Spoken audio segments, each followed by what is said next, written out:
Telugu capital భక్తి టీవీకి స్వాగతం సుస్వాగతం. నేను శ్రీలక్ష్మి. ఈరోజు మనతో సంస్కృత పండితురాలు, జ్యోతిష నిపుణులు, కవయిత్రి, రచయిత్రి, ప్రముఖ ఆధ్యాత్మికవేత్త డాక్టర్ శ్రీ కుప్ప విజయశ్రీ గారు ఉన్నారు. విజయశ్రీ గారు నమస్కారం అండి. నమస్కారం శ్రీలక్ష్మి గారు. విజయశ్రీ గారు, ఈరోజు లక్కీ డ్రాలో అమ్మవారు పుస్తక రూపంలో ఎవరింటికి వెళ్తుంది అన్నది తీయాలండి. తప్పకుండానండి. కొంచెం అమ్మవారి గురించి మీ మాటల్లో. తప్పకుండాను. అమ్మవారి గురించి చెప్పడం అంటే ఆ 10 నిమిషాలు, ఆ అరగంటో అదొక రోజులో ప్రత్యేకమైన సమయం కిందే భావించాలి. అమ్మవారిని తలుచుకుంటేనే ఎంతో మహాభాగ్యం అండి. భాగ్యం అండి. ఆ భాగ్యం ఆవిడ గురించి మనకు తోచిన 4 ముక్కలు చెప్పడం కూడా అది ఇంకా ఇంకా అద్భుతమైన భాగ్యం అండి. అదృష్టం అనుకోవాలి. అదృష్టం. ఈ పుస్తకము మనము వీళ్ళందరికీ అందజేస్తున్నామంటే ఈ పుస్తకంలో ఉండే ప్రత్యేకత, విశేషాలు నేను చెప్తాను శ్రీలక్ష్మి గారు. అదేమిటంటే ఇప్పుడు ఒక వివాహం కాని కన్యలకి ఒక సమస్య పరిష్కారం మనం చెప్పాం. కామేశబద్ధ మాంగళ్య సూత్ర శోభిత కంధర అనే నామాన్ని మీరు ఎక్కువ సార్లు 108 సార్లు పఠించండి రోజు. అంటే తల్లిదండ్రులు పఠిస్తే కన్యలకు వివాహం అవుతుంది. ఇప్పుడు అలాగే కన్యలకి కానీ లేకపోతే ఈ మగవాళ్ళకు కూడా ఒక రకంగా ఇది సిద్ధిస్తుందని చెప్పాలి. కట్టినది శివుడు, కట్టించుకున్నది పార్వతీదేవి. ఇద్దరికీ అన్యోన్య దాంపత్యం ఉంది. ఇద్దరికీ ఒకరి అవసరం ఒకరికి ఉంది. అందుకని స్త్రీ పురుషుల్లో ఎవరికి వివాహం కాకపోయినా ఈ నామాన్ని కనుక 108 సార్లు వాళ్ళు జపిస్తే వాళ్ళకి తప్పనిసరిగా ఫలితం వస్తుంది. అంటే అబ్బాయిలు కూడా, పెళ్లి కాని అబ్బాయిలు కూడా వాళ్ళకి వాళ్ళు చదువుకోవచ్చు. అవును, కళ్యాణం అంటే ఇద్దరు ఉంటేనే కదండి. భర్తకి భార్య లేకపోతే కళ్యాణం ఎక్కడుంది? భార్యకి భర్త ఇద్దరికి సమంగా వర్తిస్తుంది. ఇద్దరికి సమానంగా వర్తిస్తుంది.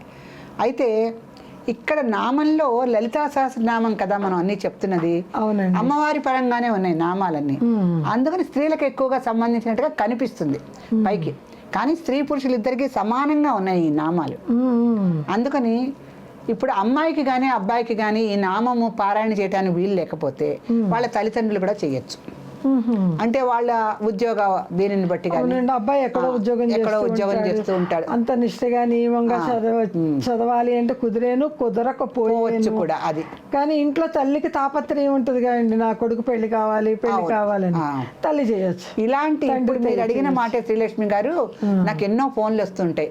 విజయశ్రీ గారు మాకు మంత్రం ఇవ్వండి, మా అమ్మాయికి ఎన్ని సంబంధాలు చూసినా పెళ్లి కావట్లేదు.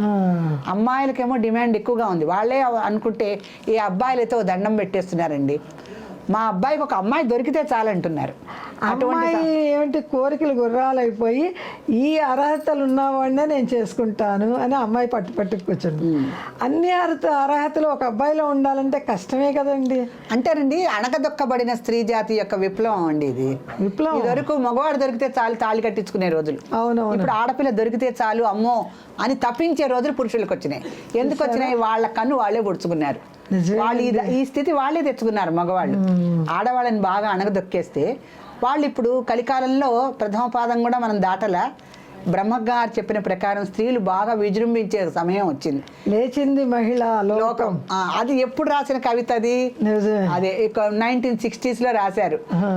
అప్పుడు లేచిన మహిళా లోకం ఇప్పటికి దద్దరిల్లేలాగా విజృంభిస్తుంది. నిజమేనండి, నిజమే. అందుకని ఇప్పుడు పురుషులు ఏదన్నా అన్యాయం చేస్తారు అనేటువంటి భావనని అసలు భరించలేరు స్త్రీలు. ఆడపిల్లలు అసలు దాన్ని ఆలోచించే ప్రసక్తి లేదు. మేము సుఖంగా ఉండాలంటే అన్ని ఉన్నవాడు వస్తేనే చేసుకుంటాం.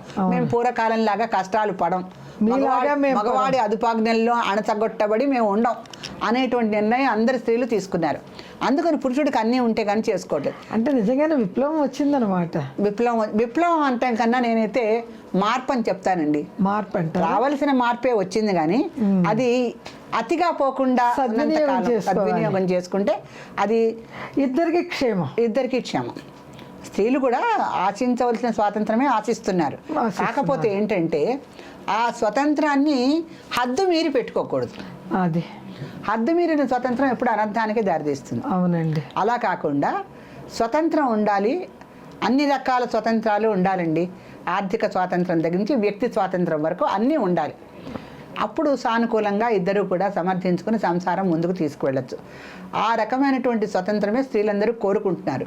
కాకపోతే కొంచెం హద్దు మీరిన కోరికలు ఇవన్నీ కూడా మీరంటే కోరికలే గుర్రాలైతే రకంగానే ఉంటున్నారు. దాన్ని కొంచెం తగ్గించుకుంటే కనుక స్త్రీల కోరికల్లో పెద్దగా తప్పు నాకేం కనిపించటం లేదు. సో ఇటువంటి సమస్యలన్నిటికీ కూడా మనం ఏంటంటే ఈ మన లలితా సహస్రనామంలో సరళ వ్యాఖ్య రాసి ఆ నామానికి చక్కగా సులభమైన తెలుగు భాషలో మనం అర్థం చెప్పి దానికి ఫలితం కూడా రాసాం. ఈ ఫలితం రాయటానికి ఏదో రాసామని కాకుండా కుర్తాళం పీఠాధిపతి గారు ఈ గ్రంథాన్ని పరిశీలించి వారి ఆశీస్సులు మనకి ఇచ్చారు. కుర్తాళం పీఠాధిపతి గారు అంటే కలియుగంలో నడిచొచ్చే దేవుడే కదండి వారు. అవునండి, కుర్తాళం పీఠాధిపతి అంటే వారి ఆశీస్సులు ఈ గ్రంథానికి ఉన్నాయి. మన ప్రేక్షకులకి మన ఇద్దరికి కూడా ఉన్నాయి శ్రీలక్ష్మి గారు. రెండోది, దీంట్లో ఫలితాలన్నీ రాసే ముందర నేను శృంగేరి పీఠంలో ప్రస్తుతం సన్యాసి ఆశ్రమంలో ఉన్నారు, వారు రాసిన గ్రంథం కూడా ఒకటి ఉంది. వారు కూడా లలితా సహస్రనామానికి వ్యాఖ్యానం రాసిన గ్రంథం ఒకటి ఉంది. ఆ గ్రంథంలో ఉన్న విషయాలు నేను ఉపయోగించుకోవటానికి వారి యొక్క అనుమతి తీసుకున్నాను నేను. ఎందుకంటే మనం గ్రంథచౌర్యం చేయకూడదు కదా. ఇప్పుడు ఒక విషయాన్ని మనం చెప్తున్నాం అంటే అది మనకి తెలియటం కాదు, ఎవరికో తెలిసిన విషయాన్ని మనం చెప్తున్నాం. అవునవును. కానీ ప్రజలకు అందించాలనే తాపత్రయం అయితే నాకుంది.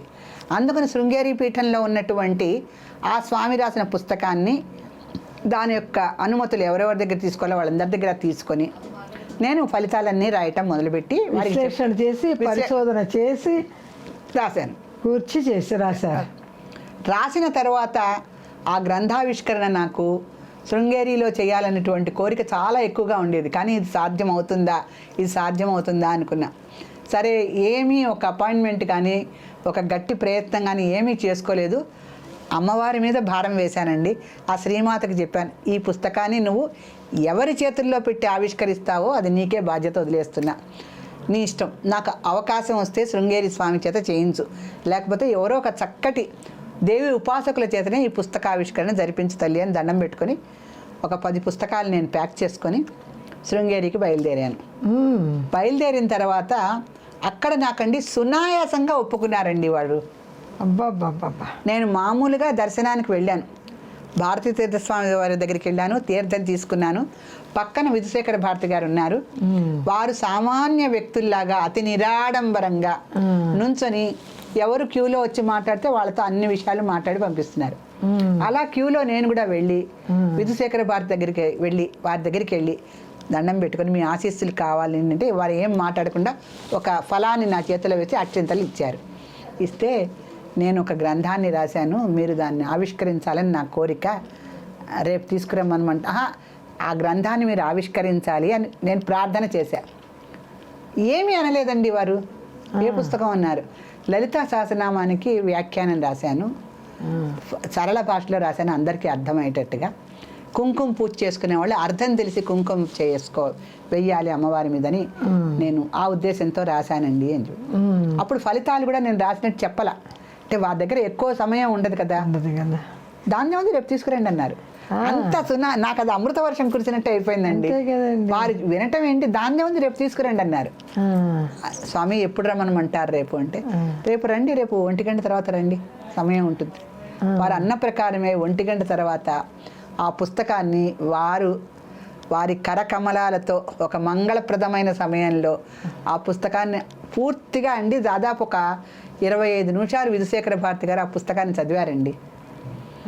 25 నిమిషాలు సేపు మేము ఉండిపోయాం వారి ముందర అలా దండం పెట్టుకుంటూ. అసలు గ్రంథం ఇలా తీసి ఆవిష్కరించి ఇచ్చేస్తారు. ఎక్కడైనా గ్రంథ ఆవిష్కరణలు నేను చాలా చేశాను నేను రాసిన పుస్తకాలకి. మామూలుగా ఉండే అంటే కాస్త సమాజంలో ఒక ఉన్నత స్థాయిలో ఉండేవాళ్ళు కూడా ఒకసారి పుస్తకాన్ని ఇలా చేస్తారు అంతే. అటువంటిది విధుశేఖర భారతి గారు ఆ పుస్తకాన్ని 20 నిమిషాల సేపు చదివారండి. చదివి ఒక్కటే వాక్యం అన్నారు. వారు ఎక్కువగా ముఖంలో ముఖం పెట్టి మాట్లాడు, ఇలా అర్ధ నిమిలినాయి అంటారు కదా, కొంచెం తల వంచి బాగా రాశారండి అన్నారు. అని ఒక పండు కొంచెం వారు అంటే శృంగేరి పీఠం నుంచి ప్రింట్ అయిన పుస్తకాలు కొన్ని ఉన్నాయి. శంకర విజయము అంటే మన శంకరాచార్యులు వారిని రాసిన కొన్ని పుస్తకాలు ఉన్నాయి. అవి వారి మహాప్రసాదంగా నాకు ఇచ్చారు. ఆ గ్రంథాలను నాకు ఇచ్చారు. ఆ పుస్తకాన్ని ఆవిష్కరిస్తున్నట్టుగా ఇలా తెరిచి చూపించారు. అక్కడ ఫోటోలు కూడా తీసుకొనివ్వరు. కానీ నేను ఒక్కటే అడిగా, నా జీవితానికి ఒక్క అవకాశం ఇవ్వండి, మీరు నా గ్రంథం ఆవిష్కరణ చేసినట్టుగా ఒక్కటే ఫోటో తీసుకుంటాం, అది కూడా ఎవరో పరాయి వాళ్ళు కాదు, మా అల్లుడు గారే తీస్తారు అని చెప్తే ఆయన ఏం మాట్లాడలేదు. వాళ్ళ పర్సనల్ కెమెరామన్ ఒకతను ఉన్నాడు, అతను మా అల్లుడు గారి దగ్గర నుంచి కెమెరా తీసుకొని ఆ గ్రంథాన్ని వాళ్ళు ఆవిష్కరిస్తుంటే ఇలా చూపించారనమాట. అద్భుతమైన సమయము, అద్భుతమైనటువంటి అదృష్టం నన్ను వరించిన సమయం అది. అలా పుస్తక ఆవిష్కరణ జరిగి విధుశేఖర భారతి గారు ఆ గ్రంథం బాగుంది అని చెప్పిన తర్వాత అటువంటి గ్రంథంలో ఉన్న ఫలితాలను ఇప్పుడు మన ఛానల్ వాళ్ళకి నేను అందిస్తున్నా. అది మా భాగ్యం అండి. చాలా చాలా సంతోషం. సో ఈ అవకాశాన్ని అందరూ కూడా వినియోగించుకొని గ్రంథంలో సూచించినటువంటి ఉపాసనా పద్ధతులు, సాధనా పద్ధతులు ఆచరించి వాళ్ళు ఈ ఫలితాలను పొందాలని మనం కూడా అభిలషిస్తున్నాము. దానికి తగ్గట్టుగానే వాళ్ళందరూ కూడా ఈ గ్రంథంలో ఉండే రహస్యమైనటువంటి మంత్ర ఫలితాన్ని పూర్తిగా ఆకళింపు చేసుకొని సాధన చేయాలని మరీ మరీ హెచ్చరిస్తున్నాను నేను. చాలా చాలా సంతోషం అండి. అంత పీఠాధిపతుల చేతుల మీద నుంచి వచ్చిన పుస్తకాల్లో ఎంత అద్భుతమైన విషయాలు ఉండబట్టి అద్భుతమైన విషయాలండి, అద్భుతమైన విషయాలు. చాలా చాలా సంతోషం అండి. నమస్కారం. శ్రీమాత్రే నమః. ఇప్పుడు మళ్ళీ లక్కీ డ్రా తీయండి.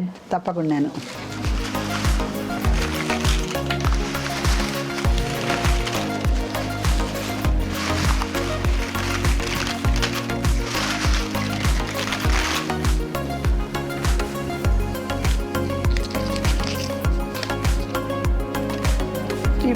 ఈ పేరులో ఊరి పేరు ఏమీ ఇవ్వలేదు. జ్యోతి 768. జ్యోతి 768. జ్యోతి, మిమ్మల్ని అమ్మవారు అనుగ్రహించిందమ్మా. మీరు ఈ పుస్తకం తీసుకొని దీంట్లో సాధనా రహస్యాలన్నిటినీ కూడా చక్కగా ఆకలింపు చేసుకొని ఫలితాలను పొందాలని భక్తి టీవీ ప్రేక్షకులందరినీ కూడా నేను ఆశీస్సులు అందజేస్తూ మీకు ప్రత్యేకంగా అభినందనలు కూడా అందజేస్తున్నాను. జ్యోతి 768 ఈవిడికి ఈసారి లాటరీలో పుస్తకం అందజేయబడుతుంది. జ్యోతి గారు చాలా సంతోషం అండి. తెలుగు క్యాపిటల్ భక్తి టీవీ నుంచి మీకు ఈ పుస్తకం త్వరగా అందుతుంది. మీరు చేయవలసిన పని ఏమిటంటే మీ పూర్తిగా చిరునామా, మీ పిన్ కోడ్ నెంబరు, మీ ఫోన్ నెంబరు మేము పెట్టే వాట్సాప్ నెంబర్కి మీరు పంపించగలరు. పంపించిన వెంటనే మీకు పుస్తకం చేరుతుంది.